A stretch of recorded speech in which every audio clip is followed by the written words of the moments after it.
Well, good afternoon, everyone. My name is Carole Peters, and I believe I know all of you except for one person. So it's so good to see all of you. I appreciate that most of you are on camera today. And Trent, I know you're not. So if you're eating lunch, please stay off camera for the moment. As I look around the room, I think of us as just United Way friends because I know each and every one of you so well.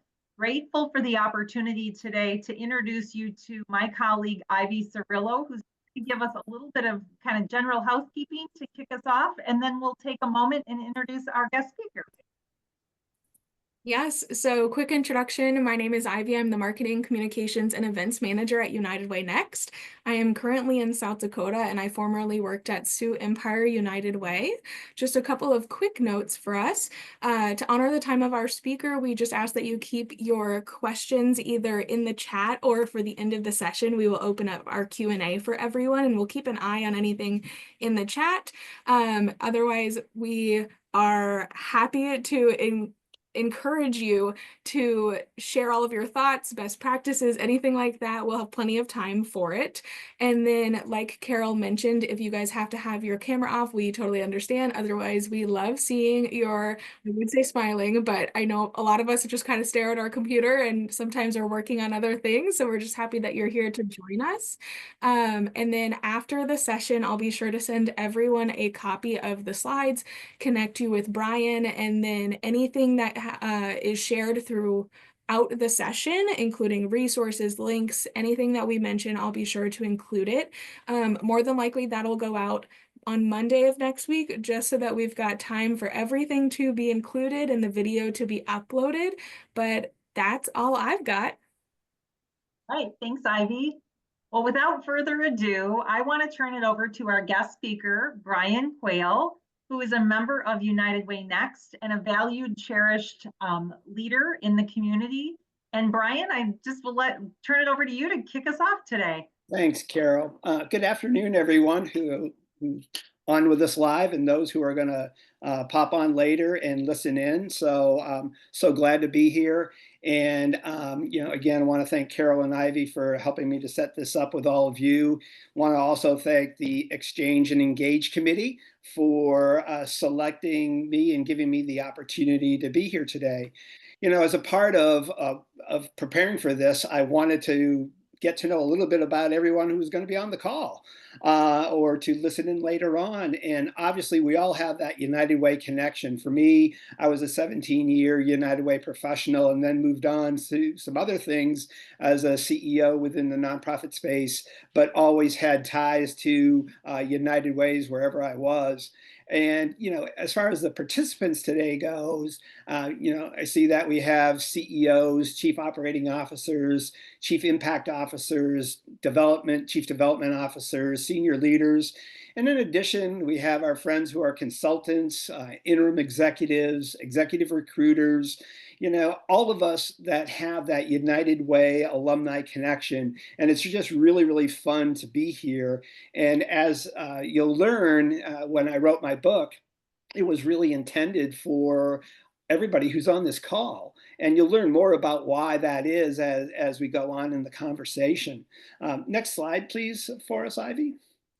So when I wrote the book, The Ultimate Guide for New Nonprofit CEOs, I did this after I stepped away from 4 decades of being in the nonprofit space and 25 of those years as a president and CEO. And, it took me 2 years to put this all together and to do the research and do some things that I thought would be really important.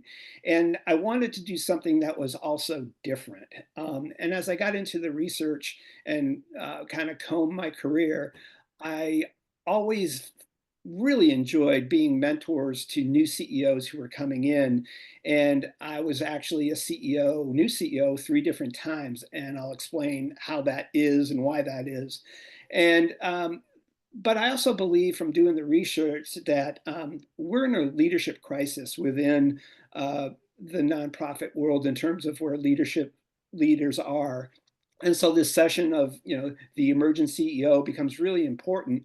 And thus my book, The Ultimate Guide for New Nonprofit CEOs, I think will really help new leaders as they transition in and onboard into their new roles.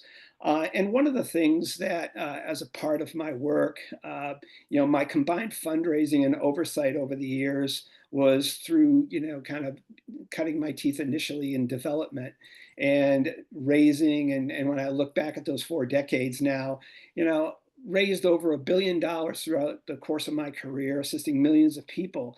And the book then provides that perspective of hopefully that you'll know that I'm one of you. I've been there. I've done that. I feel your struggles. I feel your pain.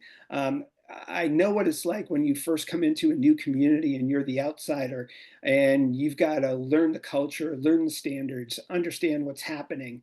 And then I also know that there are people on this call who, are hungry and have fire in the belly and want to be a CEO.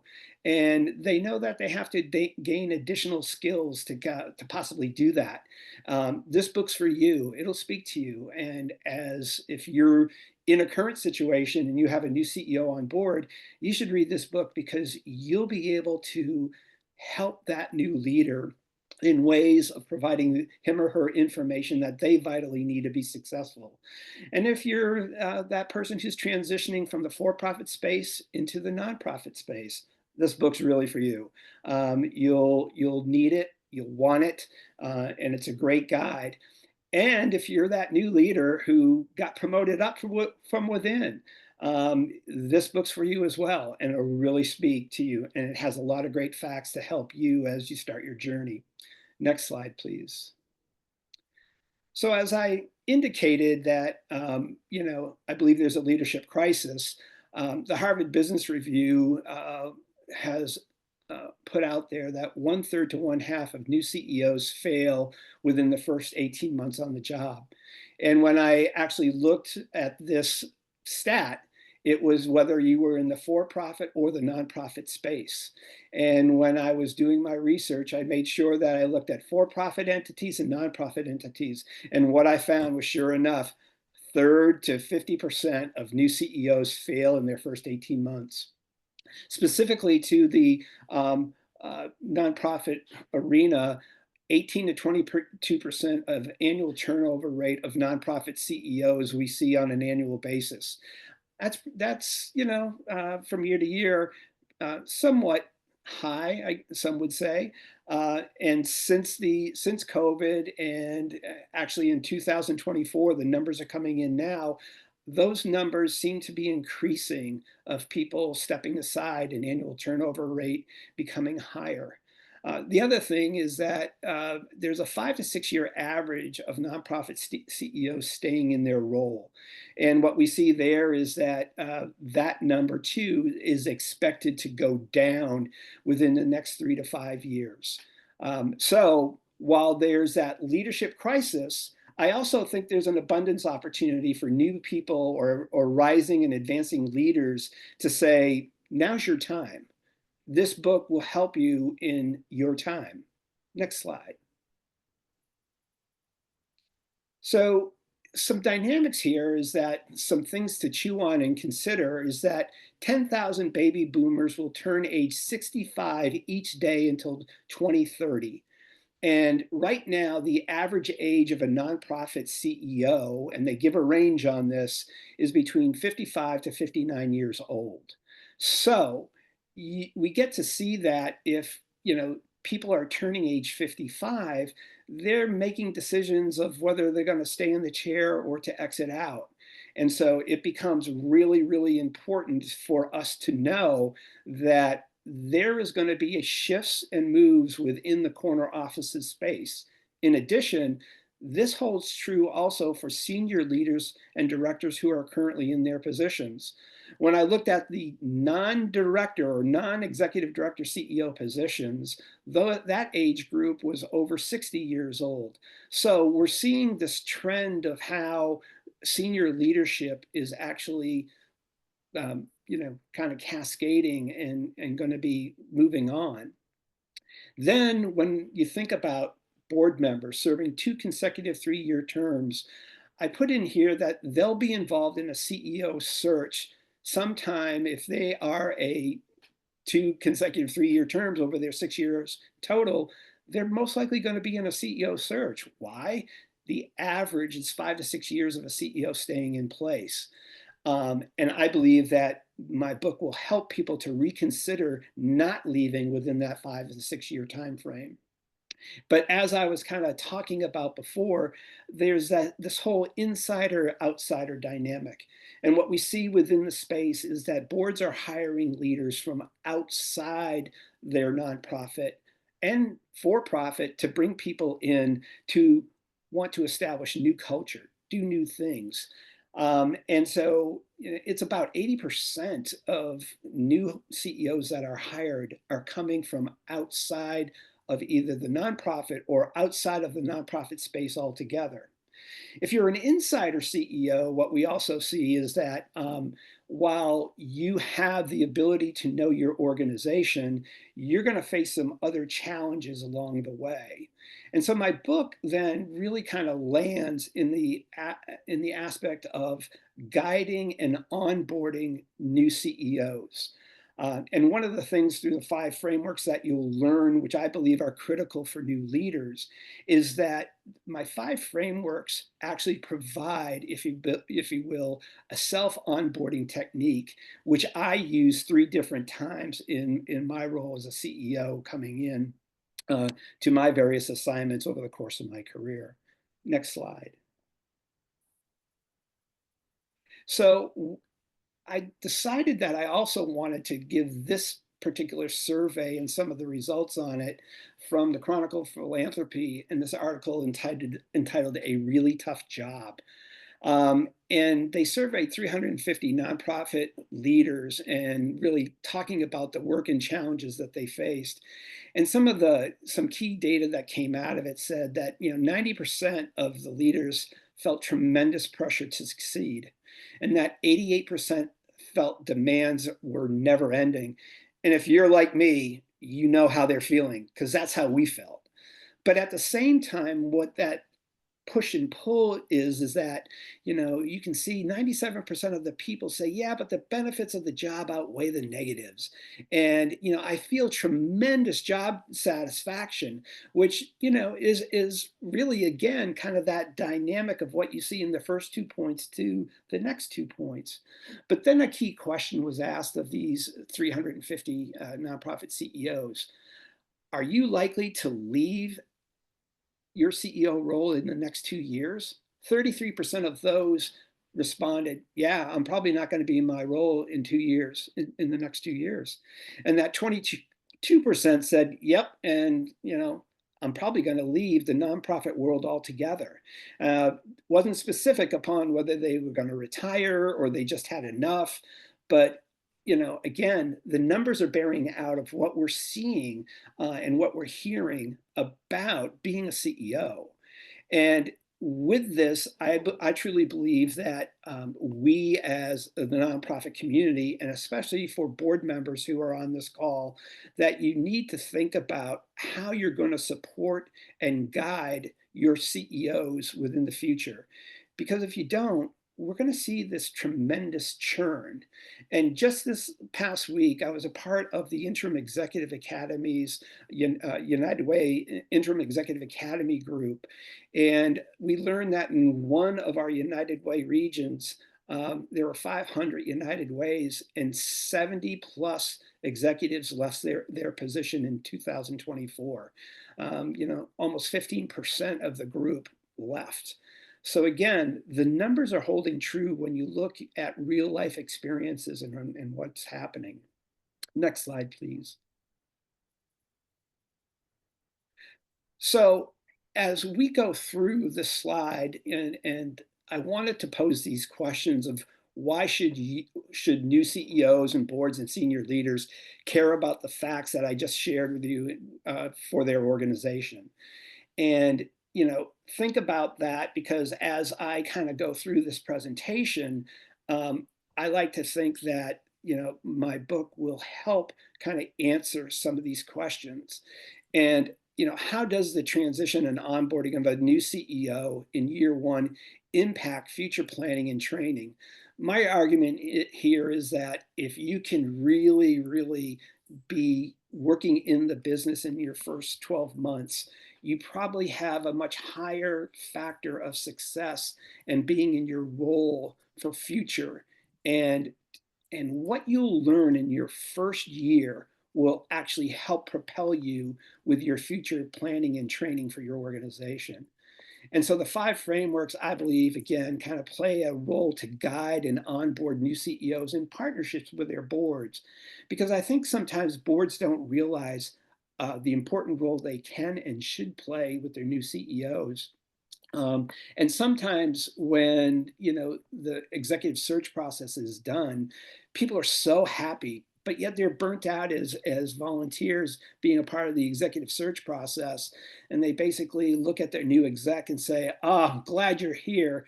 Here are the keys to the building. See you next month. Good luck. Let me know how it goes."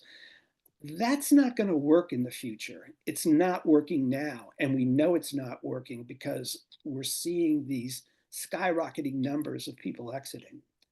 Next slide.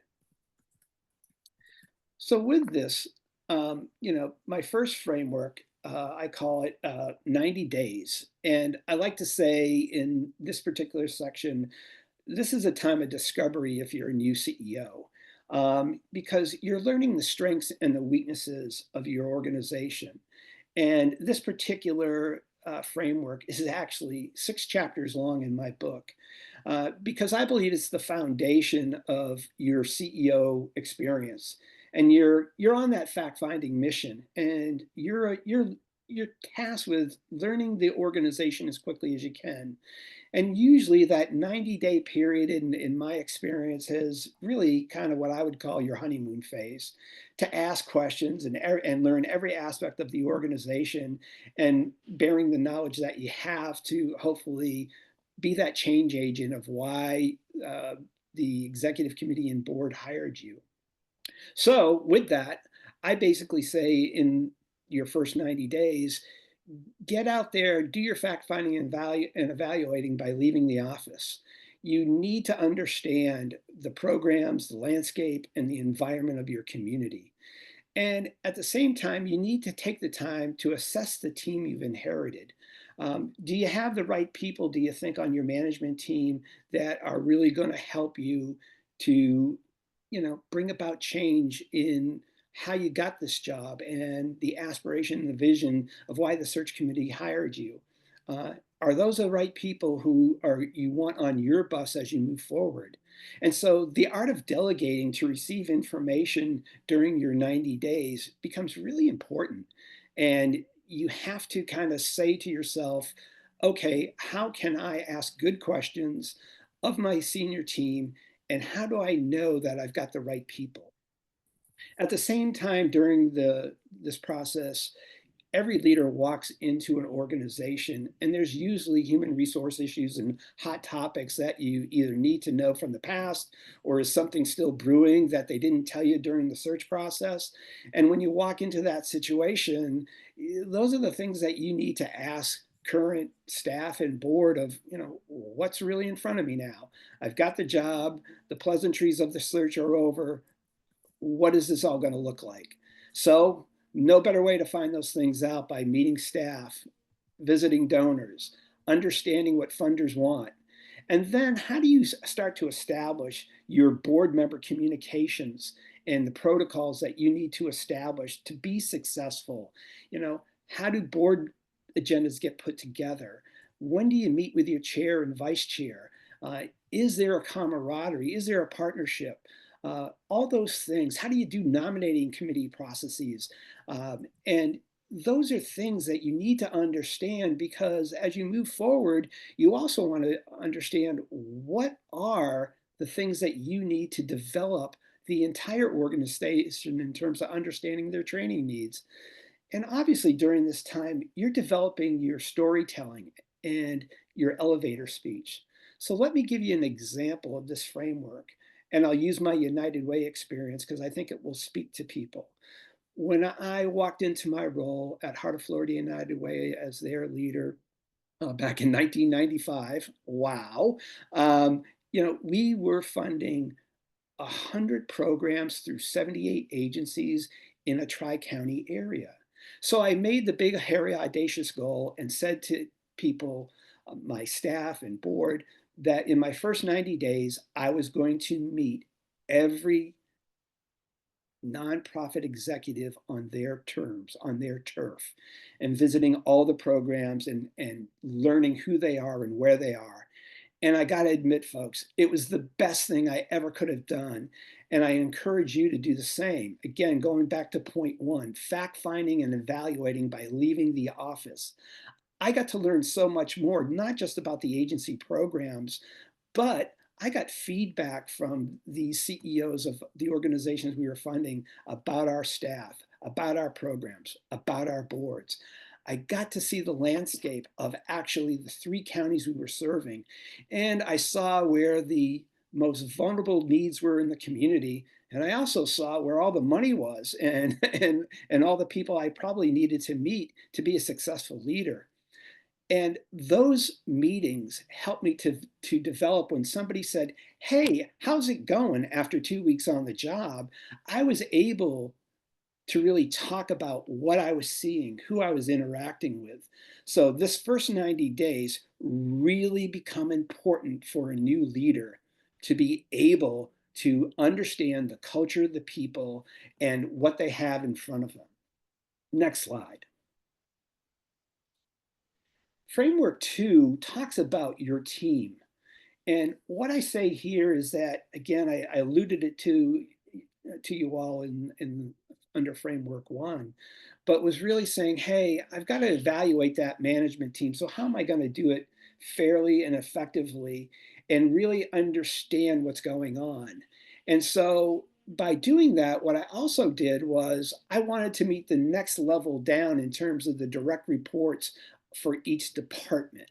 And so in conversation with my senior team that reported directly to me, I would share with them in those meetings, hey, I want to meet the people who support you. And the reason why I wanted to know that, I wanted to see who the bright stars were going to be in the future. Were there people that really supported their senior manager to be successful within the organization? But were those the people that were actually running the department? And that sounds like, am I looking here to cut people? No. I was looking for kind of the dynamics of how the team building process went for each particular direct report I had reporting to me, of which I usually had about 5 direct reports for each organization I worked on as a CEO. But the other inputs I got were from board and others within the community.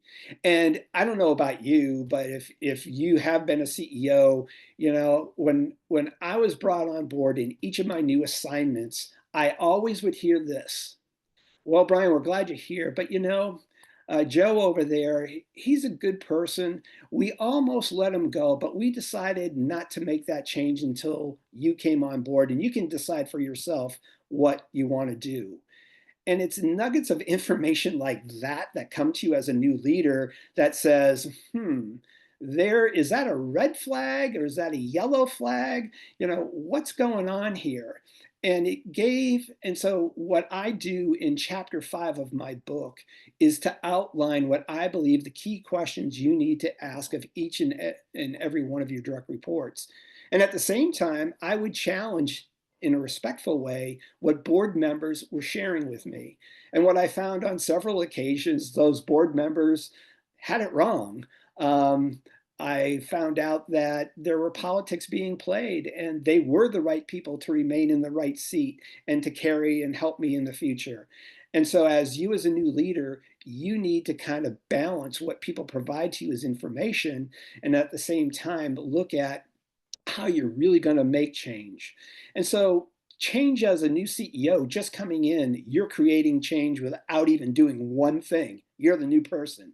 Are you coming in to replace that 18-year veteran, or somebody who didn't make it, was only there 18 months to 2 years and they're gone. And so people are really watching you. They're looking to see the cues, right? But at the same time, I always say this: changes are also new to CEOs that they will face. And what I mean by that is that CEOs will have change put upon them when a key member of their senior management team leaves. You found out that a person wanted the CEO spot and they're upset. They decided, you know what, heck with this, I'm out of here. I'm going someplace else. Bingo, instant change for you as a new CEO. But on the flip side, this is your time to shine, because now you get to build the team you think you need in order to, again, deliver on the vision and the direction you provided within your search process. So the last point here on your team is, who desires the change for the future? That's really key. If you have a management team that you've inherited, but people are yearning for, hey, we want to really do things differently, we want you and we'll help you with your vision, those are people that desire that change for the future. Those who may not, you may have that time that you've got to make change and to reconfigure and do things pretty quickly, so you're not, kind of wasting, if you will, your efforts on trying to bring somebody along when in fact it's just not going to work out and it's time to make the change. Next slide, please. In framework 3, I call this framework the financials. And yes, I was a budget analyst, so there was a saying that the budget director at the time that I worked for, when I started my career, when I graduated the University of Chicago graduate school program, was, I'll never forget this.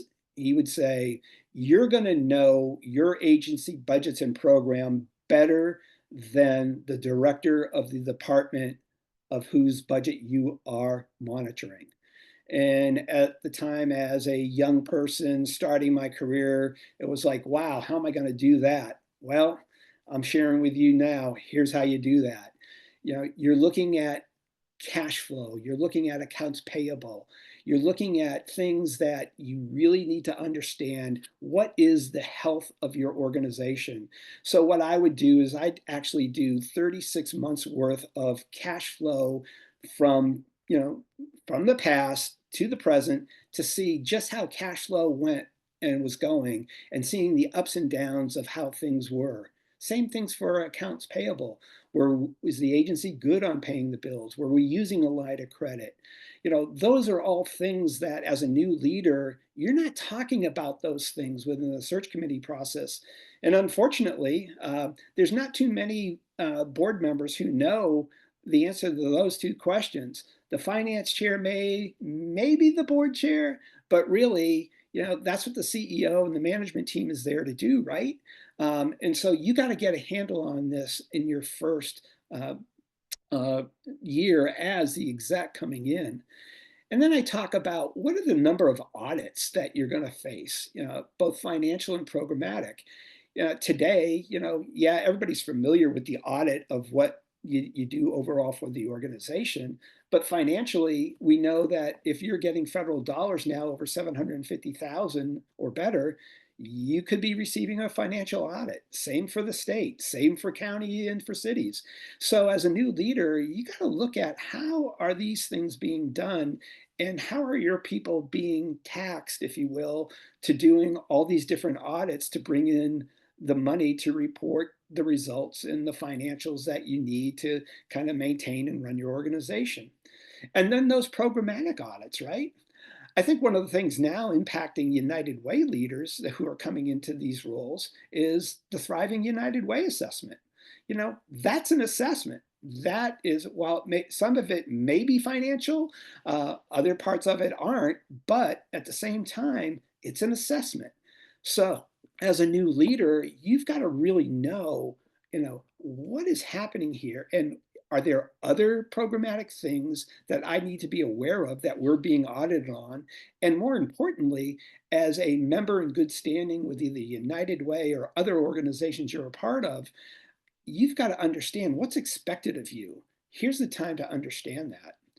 And then I say here the importance of a dynamic financial leadership. What I found is that the most important person I felt during my time was having not only a good solid board chair, but sometimes I really needed that experienced finance chair, and to know that I had a good finance staff leader who I could depend upon and to work with. Because when changes do happen and things happen, for me it was 9/11 and how that impacted our community, where we were thriving, and all of a sudden, leading the United Way, Heart of Florida United Way at the time, and boom, you know,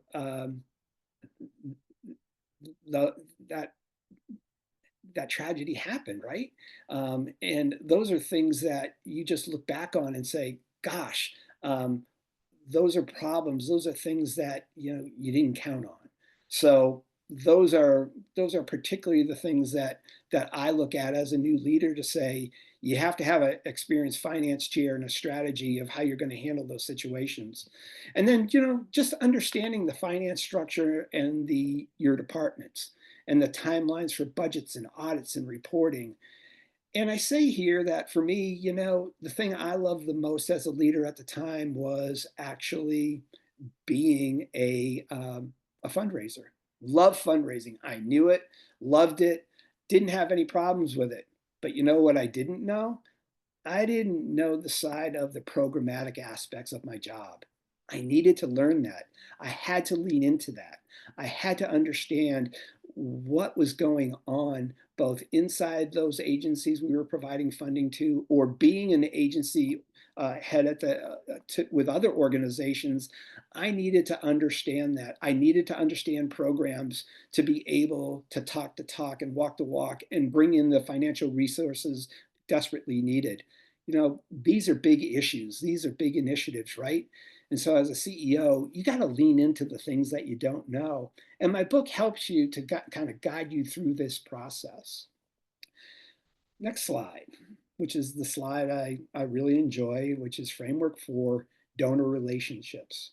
And, with this, I basically say to new CEOs who are coming in, or again, people who maybe have that fire in the belly and want to be a CEO, but they don't understand fundraising or haven't been an active fundraiser. Well, here's a great way to understand what your organization has in terms of the revenue and understanding your portfolio. And so I look at the donor relationships here of saying, okay, how much of individual giving is coming into my organization? What do those grants from foundations, corporations, and government look like?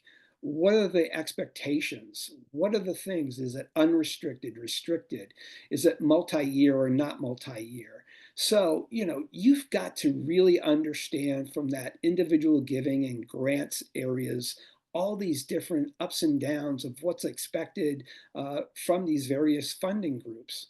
Then obviously you have your event fundraising, which is usually going to be, what you'll be able to use in non-restrictive uh, areas of your organization to operate with. Really important and critical, but you got to make sure that you're having, you can say you've raised a lot of money through the gross, but after expenses, if your net isn't much, there won't be much there to use in an unrestricted way. So understanding your event fundraising, what it's made up of, how successful they are, those become so important. I kind of lay that out in my book. Same thing with transactional revenue. What are the things that we're doing on behalf of, counties and cities? With United Way, it could be 211. That's a transactional relationship where a United Way is actually providing services to the counties and whatnot, that provides a report like Alice to really talk about, what the most vulnerable are among us. And then what do those endowments and trusts looks like? Do you have them? Are you fortunate enough to have an annual endowment draw? And if you don't, what are the action steps that you should be taking in order to do that? And one of the things is, being a proficient fundraiser, I always try to work this area of the business And I do cite in the book that I look at the nonprofit work as a business. But I had that abundance mindset.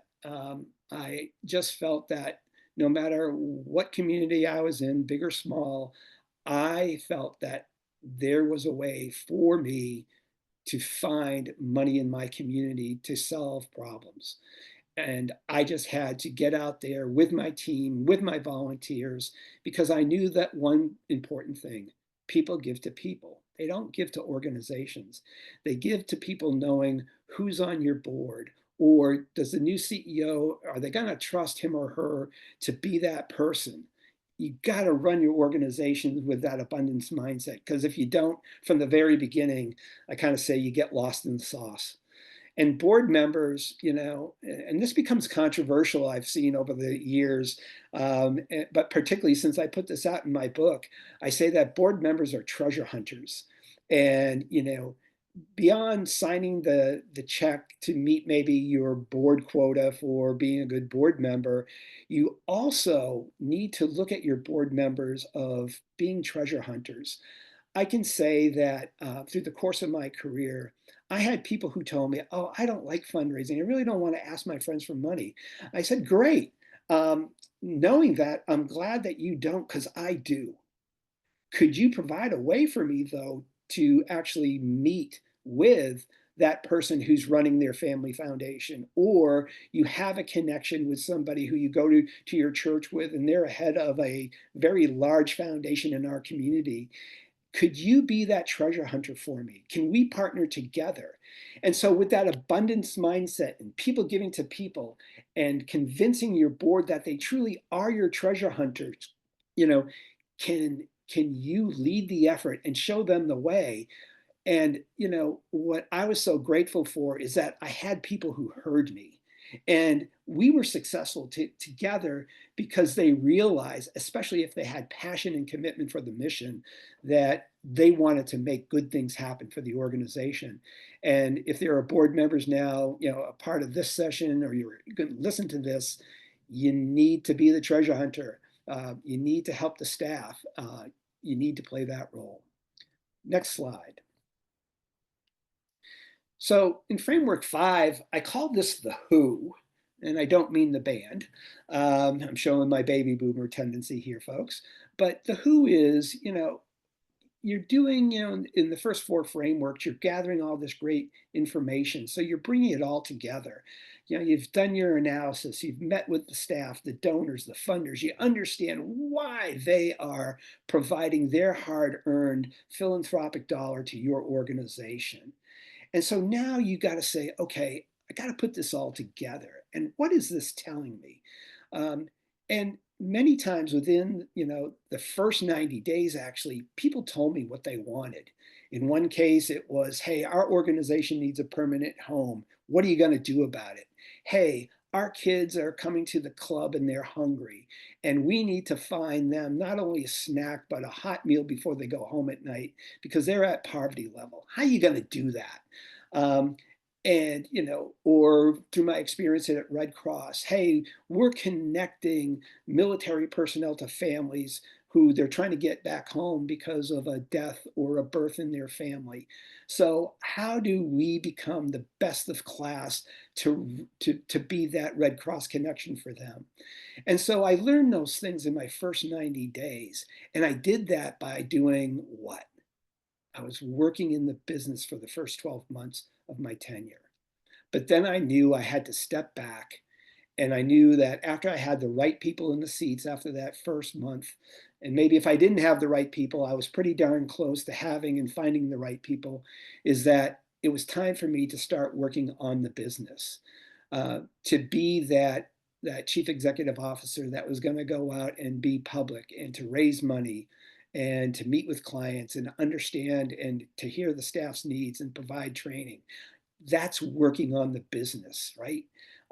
It's not being on the day-to-day operation. If there's one thing I learned through my 4 decades, is that I loved working for people. I know Ed Rivera's on this call. I worked for Ed. When he gave me an assignment, he didn't micromanage me. He gave me enough rope where either I was going to use it or hang myself. Luckily, I didn't hang myself. But that confidence helped me to be a better leader, and it helped me to work, of doing things and taking risk and being bold. And bold ideas are effective in onboarding. And so I want to kind of say to the folks here is that that's why I believe this book becomes really important, is that the first 90 days establishes that direction. And I gave you those examples of the food program, the capital campaign, the call center. The call center with Red Cross is now still in existence and still operating. There used to be many. Now there's only 3, and Louisville, Kentucky is one of those. I was proud to put together the structure and infrastructure for the 211 call center with Heart of Florida United Way. It exists today. It's more than just the 3 counties. Those are things that I look back on in my career, and those of us who are veteran and looking back on each of our own careers. I love seeing, and I know my partners do too here, my peers, looking back at programs we started that are still active and flourishing. And so I like to think that, this book is one that will help new leaders and to guide them. Next slide. But at the same time, I say that, there's a statement in my book that says, simple isn't the same as easy. And what I like to say to new leaders and people that I currently consult with is that there's no easy button to push. But, if you use my 5 frameworks, I really believe that you'll provide, and it's a structure and a process that will provide a onboarding opportunity for new leaders. Because what I found is that boards do not know how to onboard CEOs. They just don't. They don't have the time. They don't have the knowledge, and that's not a put off on them. It's not why they were recruited. They were recruited to provide governance, raise money, do other things, and provide guidance to the CEO. But onboarding is a whole different thing. And so, as I sat down to write this book, I also have found is that's the reason why even for-profit CEOs have the same high rates of exiting after 18 months, because there's not an onboarding strategy and guideline. And it really speaks to why people fail is because they don't understand culture. They don't understand the standards and the needs of an organization that they walk into. They think they do, but they don't. And the key factor here is how we engage board members in a new and different way. And so that's why I say to folks who pick up my book is, if you're going to read it as a new CEO, great, but do it in partnership with your board member, because you want to develop yourself as a new CEO. And if you're that senior leader who want future success, this is another way to understand what you need to do. And so here's the advice I basically give to CEOs, board members, and senior leaders. 1, know your numbers. 2, know that people are watching and that your next big gift is just around the corner, especially if you're operating in that abundance mindset and feeling and knowing that people give to people. And so lead that fundraising, particularly with your fundraisers and your frontline staff, with an abundance mindset. If they think that you can't raise the money, or we as an organization can't raise the money, you won't hit your lofty goals, which is number 4. You got to establish lofty goals. And again, I'll call out Ed on this one. We set lofty goals in Chicago. We not only met them, we exceeded them. And if we didn't set those lofty goals, I wonder what life would have been like for those that we were serving at the time. And that, really truly, board members have to be the treasure hunters and a part of the fundraising process with you. It's a both and here. And, the data, again, will tell you the story. And the data is key to providing the head and heart story to those donors that you wish to bring on board and to develop your organization. And, for me, I've been asked this key question, and it goes like this. Do you guarantee success if somebody takes the time to read The Ultimate Guide for New CEOs? And my answer to that is yes, but with this caveat, is that simple isn't the same as easy. So if you truly follow the 5 frameworks and do what I'm suggesting, you will be successful, but there is no shortcuts. And again, it's simple for me to say, yeah, just follow the 5 frameworks, you'll be fine. But please know it's not going to be easy. But then again, you knew this by stepping up and wanting to be a leader in either United Way or another nonprofit that you run. And if you're that executive recruiter out there or an interim executive right now, know this too. This book, I believe, is also particularly for you and the incoming CEOs who are going to lead the organization. Because I know executive recruiters I've been working with are saying to me, boards stop with the search process. And instead, they don't start with an onboarding process and a transition process that's good for the organization. So anyway, so again, I kind of say to those who are on board here with me and as a part of this live today and those who are listening now, what role will you play in this space for the future? Again, no, simple isn't the same as easy, but then again, it's not going to be. So with that, that's my presentation. I think the next slide basically takes us into what I would call our question and comments section. And I'll be quiet now. And Carole, I'll look to you to play moderator for us and let me know if we got any questions or if there's people who just want to raise their hands. Let's chat. Sounds great, Brian. Well, thank you for that. It was really a rich amount of information and many things that resonated with me as I thought about my United Way experience as a newer CEO back in 2017. And some of the things, having read your book, it reminded me of some of the things that I had done early on and maybe intuitively knew how to do it. But this certainly provides the great framework for someone who wouldn't have had the experience to come in and know what to do next. So, we are grateful to all of you for being here today and would like to just open it up. And if there's commentary, questions, Paul DeBazio, I see your hand up. Feel free to unmute and ask your questions. All right, great. Thanks, Carole. And Brian, thanks for your time and for giving this session, right? I think it's an important one, not just for United Way executives, but nonprofit leaders across the board. And the comment I have with a question, I suppose, is I agree with so much of what you're saying, particularly this idea of that using the framework in partnership with the board. That's a sort of a critical thing. Often, I think, and I've helped new CEOs with the first 90 days and what they can do, but not in partnership with the board. So I love that sort of inclusion as to a comment that you made. And I really love the abundance mindset. I always talked about a growth mindset. So I don't know if it's the exact same thing or not, but I love it because we're fundraisers, right? So I like the abundance mindset. What I'm thinking about is, in particular, I'm on the board of Granite United Way. That's my home United Way. I'm retired now, but I'm on the board of Granite United Way. We just made a CEO transition. The CEO of 20 years just retired. We did an internal hire, which was great. Somebody I think is going to be successful. But a big chunk of their revenue is federal grants.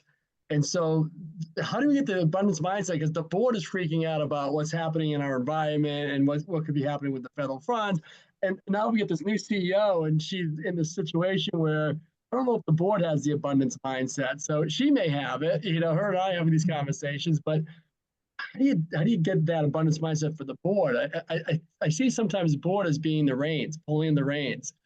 Taking that audacious goal and pulling it back. I saw that when I was at the United Way in Boston. But just that I love the idea of connecting the board, but how do we get the board to think with that abundance mindset as well? I think the CEO coming in may have it, but how do you take the shackles off the board to get behind that idea of abundance? Yeah, that's a great question, Paul. And I think one of the things that that spoke to me in these instances, because there were times over the course of my 4 decades that federal funding dried up too, that changes were made, cuts were made, and they were severe. And one of the things that I saw, it was an opportunity for me to say, hey, who is, besides us, who are the other top-notch fundraising organizations in our community? And how can we emulate them to do similar work in the fundraising space that we may not be doing. And those were great conversations that we were able to have. The other thing is that boards at this time may not have known just how much the organization was relying on federal funds. So with that, does this become a time and a place to change the mindset and to say, let's really look at our portfolio in a way that we've never looked at it before?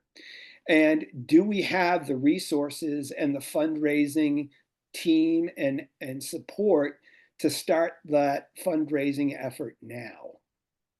And what are the things that we could be doing and should be doing? Because at the end of the day, you may be facing 4 years of either down federal funding and contracts, or maybe it all drying up.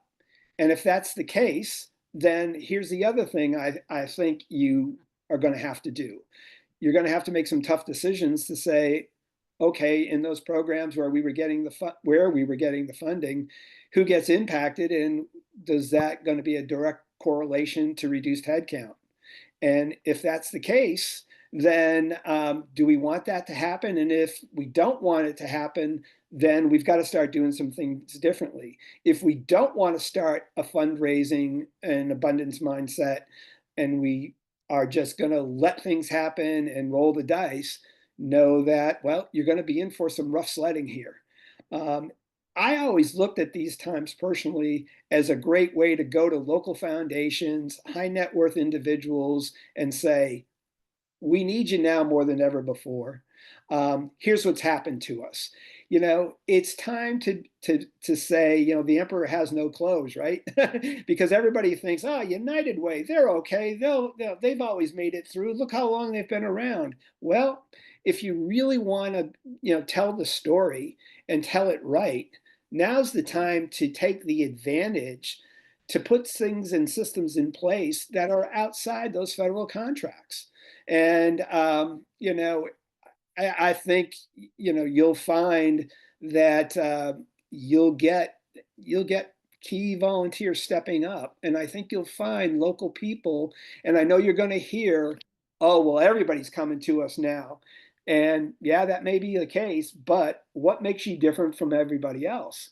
And it becomes that opportunity to really show your mettle of why they should fund you and not somebody else. I mean, I hate to say it that way, but that's really what transpires in times like this. Does that help?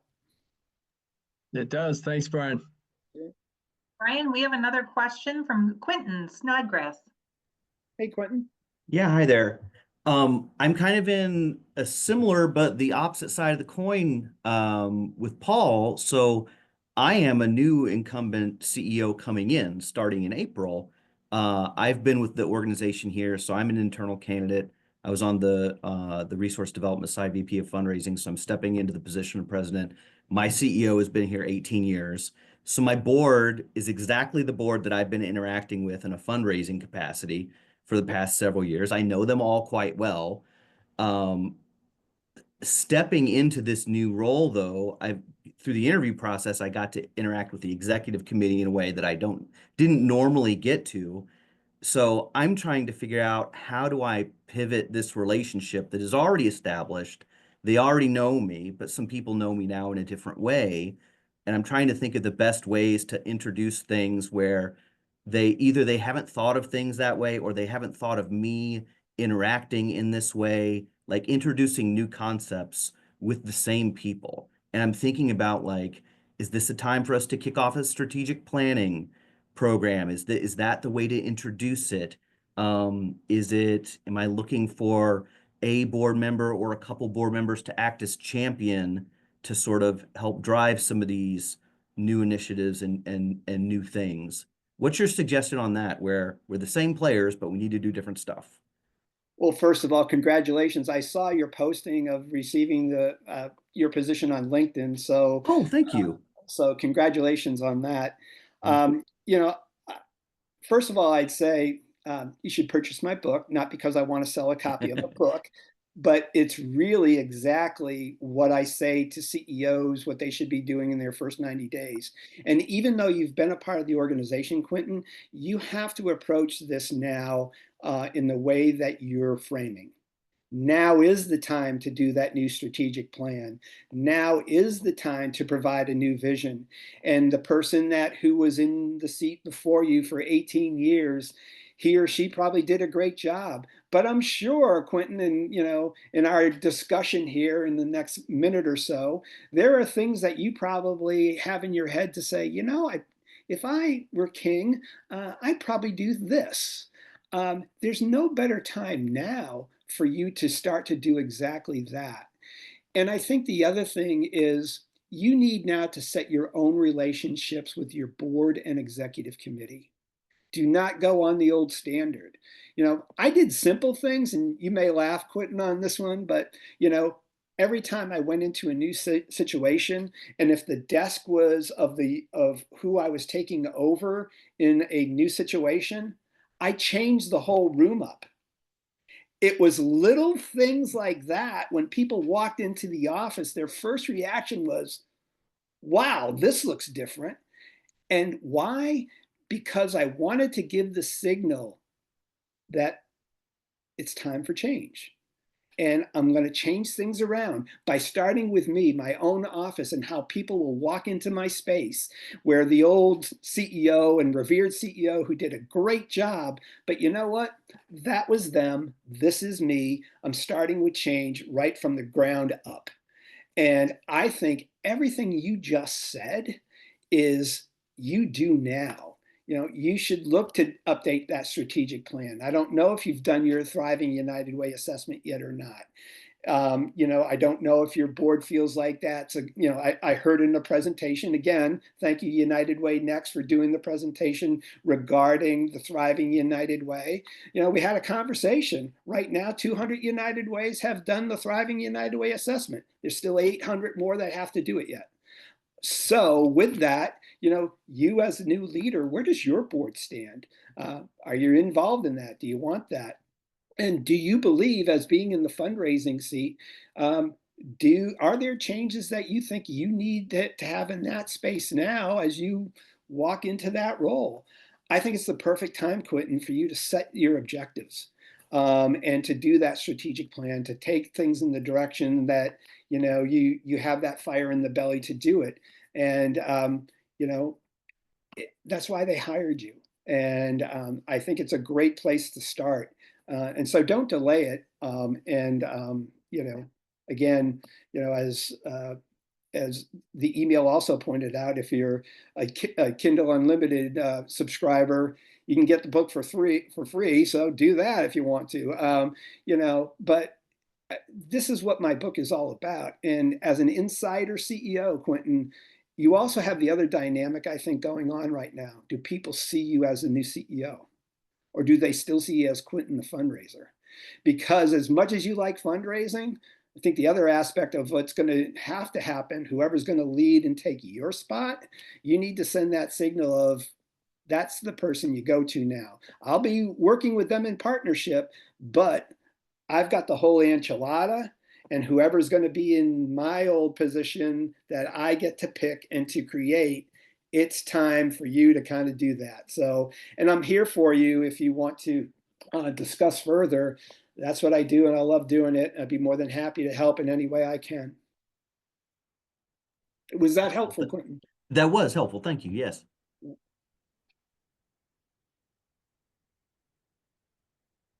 You're muted, Carole. Sorry, I said congrats to you and we're cheering you on. Well, I know a few people have had to jump because they have a 2 o'clock. And so, we were scheduled for 75 minutes, but we want to be mindful of everyone's time. Were there other comments or other questions that you all wanted to ask or share today? The only thing I was going to share quickly, and I am not a CEO, not even close at the moment, was I really liked the part about Brian talking about lofty goals and just what could have maybe transpired for members or those that give to an organization if you have lofty goals in place. And I know, at least having started at United Way Next, we have a bunch of lofty goals, and I know that we are running with them specifically with our members in mind. Like you guys are the reason that we have these lofty goals. Thanks, Ivy. That's great. Spoken actually like a CEO. Won't be long.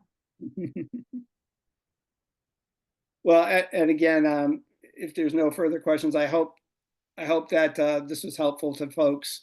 I look forward in the future if I can be of assistance to anyone. And again, I appreciate the time and the opportunity to share this session with everyone. And if you are here today, thank you. If you're going to catch up and listen, thank you. And if there's anything that I can do, again, here to help. I was one of you, still am one of you, and look forward to being there and helping and guiding in any way I can. Thank you, Brian. Well, this was a great session. I want to make sure I remind everyone that at the end, we do have a survey, and we ask people when you log off that you take it like 30 seconds.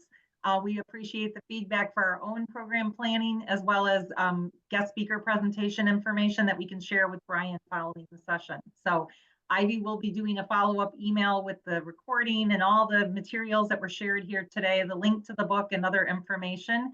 And we'll look forward to seeing you at our next United Way Next event. Next week, we have a Making Connections session for new prospective members and newer members who may be looking to find out more about what United Way Next is all about. So if you know someone who might be a great fit to United Way Next, please encourage them to come and join us. We'd love to have new members and continue to grow this organization. With that said, Ivy, is there anything else? Nope, everything, you already covered it. So I will follow up over email more than likely on Monday once I've got the recording and everything like that. And I will make sure that there's details in our upcoming events as well. Sounds great. And Brian, thanks again for being here today and being a part of this great session. Thank you. All right. Thanks, Appreciate it, everybody. Brian. Thanks. Have Bye, a good Carole. rest of your day. Thanks, Paul. Bye. Thanks, Shelby.